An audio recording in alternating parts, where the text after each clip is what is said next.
2025ஆம் ஆண்டு எப்படி இருக்கும்? புத்தாண்டு ராசி பலன்கள் எப்படி இருக்குது? ஒவ்வொரு ராசிக்காரருக்கும் பார்த்துட்டுருக்கோங்க. இன்றைய தினம் நாம் பார்க்க போகிறது துலாம் ராசிக்காரர்களுக்கு புத்தாண்டு பலன்கள் எப்படி இருக்குது. 2024 உங்களை போட்டு புரட்டி எடுத்தது. வாழ்க்கையினுடைய சோகத்தினுடைய எல்லைக்கே நீங்கள் போயிட்டீங்க. நாம் இனிமேல் தேருவோமோ தேரமாட்டோமோங்கிற சந்தேகம் எல்லாம் உங்களுக்கு வர ஆரம்பிச்சுது. நம்மால் மறுபடியும் ஜெயிச்சிட முடியுமாங்கிற ஒரு டவுட்டும் உங்களுக்கு வர ஆரம்பிச்சுது. அதெல்லாம் இனிமேல் விலக ஆரம்பிக்குங்க. ஏன்னா இந்த வருஷம் பிறந்திருக்கிறதே உங்களுடைய தைரியஸ்தானம் 3ஆம் இடத்துல சந்திரன் உட்கார்ந்துருக்கும்போது உங்களுடைய நட்சத்திரத்தில், அதாவது உங்களுடைய ராசிநாதன் சுக்கிரன் அவருடைய நட்சத்திரத்தில் இந்த வருஷம் பிறந்திருக்குங்க. இந்த 2025 கூட்டெண் 9 வர்றதோடு மட்டும் இல்லாமல் அந்த 9ஆம் எண்ணுக்குரிய கிரகம் செவ்வாங்க. அவர் ஜூன் மாதம் 6ஆம் தேதி வரைக்குமே 10வது வீட்டில் உட்கார்ந்துருக்கிறாரு. அப்படி இருக்கிறதுனால புதுசாக நீங்கள் தொழில் தொடங்கிறதுக்கு வாய்ப்புகள் இருக்குது. கணவன் மனைவி பிரிஞ்சிருந்தவங்க ஒன்று சேருவீங்க. எல்லா வகையிலும் உங்களுக்கு வெற்றி உண்டாகும். சகோதர வகையில் இருந்து வந்த சங்கடங்கள் விலகும். பாகப்பிரிவினைகள் எல்லாமே உங்களுக்கு நல்ல விதத்தில் நடக்கும். வீடு மனை சொத்து இதெல்லாம் வாங்கிறதுக்கு வாய்ப்பு இருக்குதுங்க. அதோடு மட்டும் இல்லாமல் மார்ச் மாதம் 29ஆம் தேதி முதல் சனி பகவான் 6வது வீட்டில் உட்கார்றாருங்க. பிள்ளைங்களுடைய வாழ்க்கை நல்லா இருக்குங்க. ஏப்ரல் மாதத்துலேருந்து பிள்ளைகளுடைய வாழ்க்கை நல்லாயிருக்கும். அவங்களுக்கு படிப்புக்கு தகுந்த மாதிரி வேலை கிடைக்கும். நல்ல இடத்துல திருமணம் முடியும். திருமணம் முடிஞ்ச பிள்ளைகளுக்கு நல்ல குழந்தை பாக்கியம் கிடைக்கிறதுக்கான வாய்ப்புகளும் இருக்குதுங்க.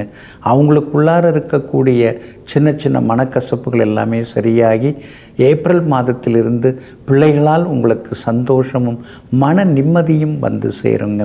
அதே மாதிரி உங்களுடைய ராசிநாதனாகிய சுக்கிரன் ஜனவரி மாதம் 28ஆம் தேதி முதல் மே மாதம் வரைக்குமே 6வது வீட்டில் மறைஞ்சிருக்க போகிறாருங்க. அந்த காலகட்டத்தில் நீங்கள் வண்டி வாகனத்தை பார்த்து பயன்படுத்தணும். இரவல் வாகனம் வாங்கி பயன்படுத்தக்கூடாது. பழைய வண்டி வாங்குறீங்கன்னா அந்த வண்டியின் பேரில் ஏதாவது கேஸ் இருக்கா அதெல்லாம் பார்த்துக்கிறது நல்லதுங்க.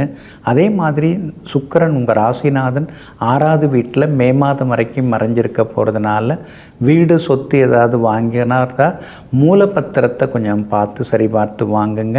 இரவு நேர பயணங்களை அது வரைக்குமே கொஞ்சம் தவிர்க்க பாருங்க. மற்றபடி ராகு கேது பயிற்சியும் உங்களுக்கு ரொம்ப சாதகமாக வருதுங்க. அதோடு மட்டும் இல்லாமல் மே மாதம் 14ஆம் தேதி குரு பயிற்சி உங்களுக்கு ரொம்ப அற்புதமாக இருக்குது. 9வது வீட்டுக்குள்ளார குரு பகவான் உங்கள் ராசியை பார்க்க இருக்கிறாரு. அழகு இளமை உங்களுக்கு அதிகரிக்கும். கல்யாண விஷயங்களும் கூடி வருங்க. ரொம்ப நாள் குழந்தை பாக்கியம் இல்லாதவர்களுக்கு குழந்தை பாக்கியம் கிடைக்கும். புது வேலை அமையும். சிலருக்கு புது தொழிலும் அமையும்.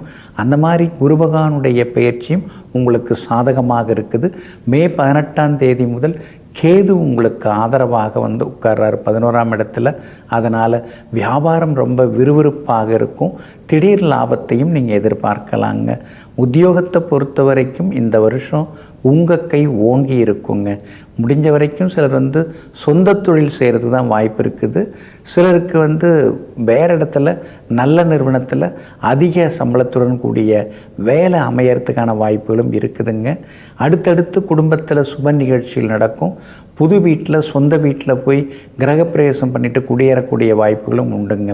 அதோடு மட்டும் இல்லாமல் இந்த வருஷம் முழுக்க எல்லாத்துலேயுமே நீங்கள் ஜெயிச்சு காட்டணும்னா ஸ்ரீ சக்கரத்தாழ்வாரை வழிபடுறது ரொம்ப நல்லதுங்க. அதே மாதிரி மொச்சப்பயிறு அதை நீங்கள் தானமாக கொடுத்தீங்கன்னா நல்லதுங்க. அதே மாதிரி ஏழை நோயாளிக்கு மருந்து மாத்திரை வாங்கி கொடுத்து அவங்களுடைய மருத்துவ சிகிச்சைக்கு உதவுவதனாலையும் நல்லாயிருக்குங்க. எப்படி பார்த்தாலும் இந்த 2025ஆம் ஆண்டு மிகப்பெரிய சாதனைகளை உங்களுக்கு செய்ய வைக்கிறதோடு மட்டும் இல்லாமல் உங்களுடைய நீண்ட நாள் கனவுகள் ஆசைகளை எல்லாம் நிறைவேற்றக்கூடிய வருடமாக இந்த வருடம் உங்களுக்கு இருக்குங்க. நெஞ்சிற்கினியவர்களே, சுக்கிரவாரமாகிய இன்றைய நாள் உங்களுக்கு அனைத்து சௌபாக்கியங்களையும் அள்ளித்தரும் அதிர்ஷ்டகரமான நாளாக அமையட்டும். மீண்டும் சந்திப்போம். நன்றியுடன் உங்கள் ஜோதிட முனைவர் KP வித்யாதரன். வணக்கம்.